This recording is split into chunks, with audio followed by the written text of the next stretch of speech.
asimame muone kisha. Assalamu alaikum warahmatullahi ta'ala wabarakatuh.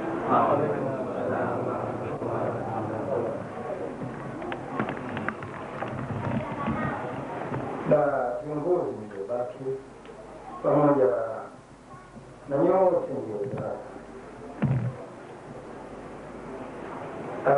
kwa maombi mlioombewa, mzungumze yepi yanayofaa na yepi ya kuacha. Si kazi ya saa moja, hivi sasa saa 11:15, na hiyo kazi hiyo yepi ya kufanya na yepi asiyofaa kufanya, si kazi ya nusu saa wala saa moja. Tunaweza tukapicha mzima leo na kesho kutwa mzima, kiasi ya siku 4-5 wala hatumalizi, mradi tutakuwa tumepata kiasi tutakachopata. Lakini nadhani kutokana na muda mdogo tuliokuwa nao, jambo ambalo lilikuwa ni muhimu kabisa ni kutazama yale majambo ya msingi kabisa katika ibada zetu na katika maisha yetu. Pia nayo ni mambo mengi, sio mambo machache, ni mambo mengi kabisa, kwa sababu ibada haziendi bila kuyakamilisha mahitaji ya maisha ya ulimwengu. Ndio utapata kuwa Muislamu mzuri. Yale yanayohitajika katika ulimwengu ujitahidi kwenda nayo na kuyatekeleza vizuri, utapata utulivu wa maisha, utapata utulivu wa nafsi yako, moyo wako. Pamoja na hayo ndio utapata kuabudu vizuri. Na kuliko yote katika hayo, kuna kitu kinaitwa katika dini ya Kiislamu as-sam'u wat-ta'a. As-sam'u wat-ta'a. Bwana Mtume sallallahu alayhi wasallam maneno hayo akayazungumzia katika hadithi yake, as-sam'u wat-ta'a fima ahabba wa kariha. As-sam'u wat-ta'a fima ahabba wa kariha. Maana yake ni hadithi, maana mtu kuwa msikivu na mtu kuwa mtiifu, iwe kwa yale anayoyapenda na anayoyachukia. Katika hali hii,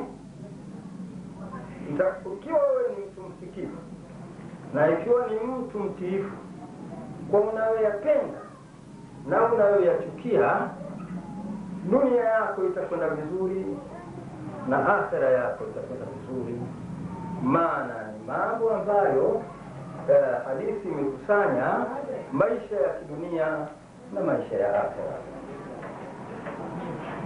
Kwa sababu tunalotakiwa tuwe ni wasikivu, tusiwe wakaidi, tuwe watiifu, tusiwe watu wa mashaka, watu wa matata. Yale unayoambiwa iwe ni msikivu na mtiifu katika utekelezaji wako.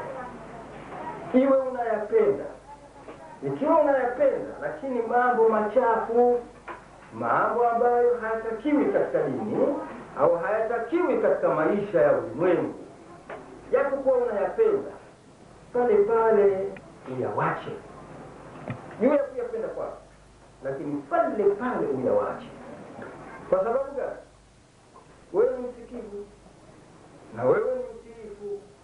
Utakapoendelea kuyafanya yale yasiyotakiwa ingawa unayapenda, utaingia mashakani ukitaka usitake.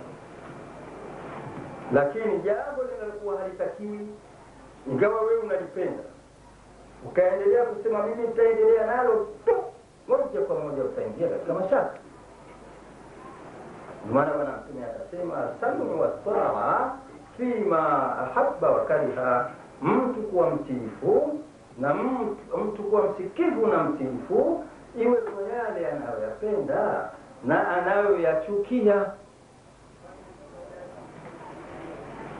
Unayoyapenda ukiambiwa hayafai, yawache. Yule kuyapenda kwako yasahaulie mbali kabisa, yatupilie mbali, japokuwa unayapenda. Maana ukiyafanya kidini, jambo kidini halitakiwi, ingawa wewe umelifanya kwa miaka, pale pale liwache. Ukiendelea nalo, kesho akhera utakwenda kuteseka. Hali hiyo hiyo hapa duniani, jambo unalipenda kabisa, lakini unaambiwa hali haikuruhusu, acha, pale pale liwache, kutafuta salama. Jambo unalichukia sana kabisa, hata kulisikia kutajwa upendi,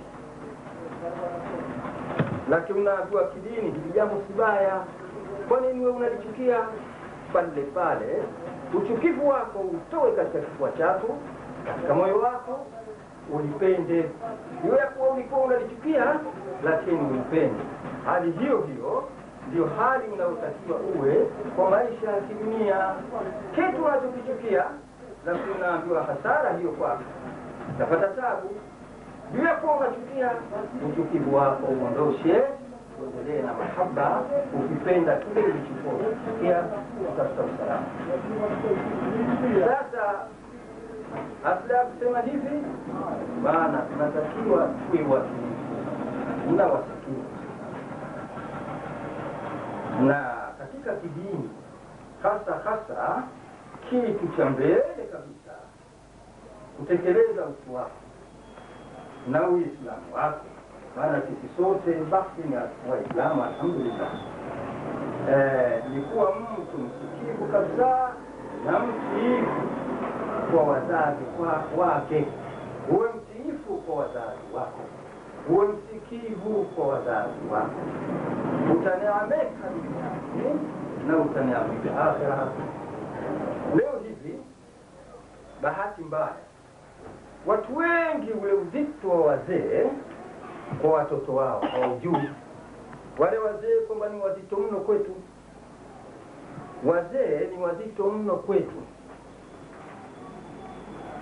na sio wao tu peke yao, maana na wao walikuwa na wazee, hali ilikuwa ni hiyo hiyo, na wazee wao walikuwa na wazee, hali ilikuwa hiyo hiyo.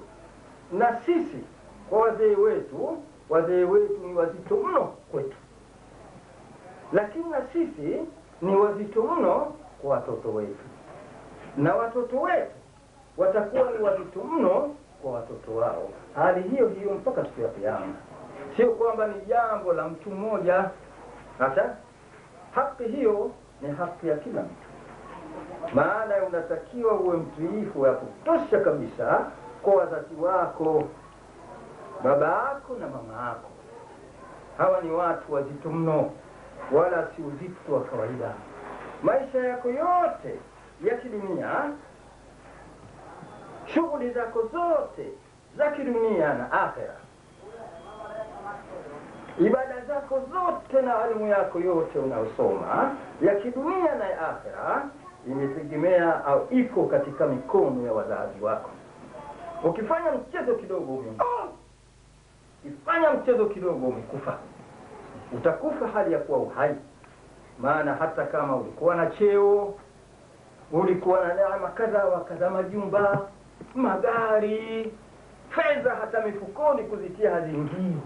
Nyumbani zimejaa tele, mifukoni imejaa tele, na kwenye bank ziko fedha chungu nzima. Kwa muda mfupi sana kila ulichokuwa nacho kama kwenda vizuri kwa wazazi wako, kila ulichokuwa nacho kitakutoka.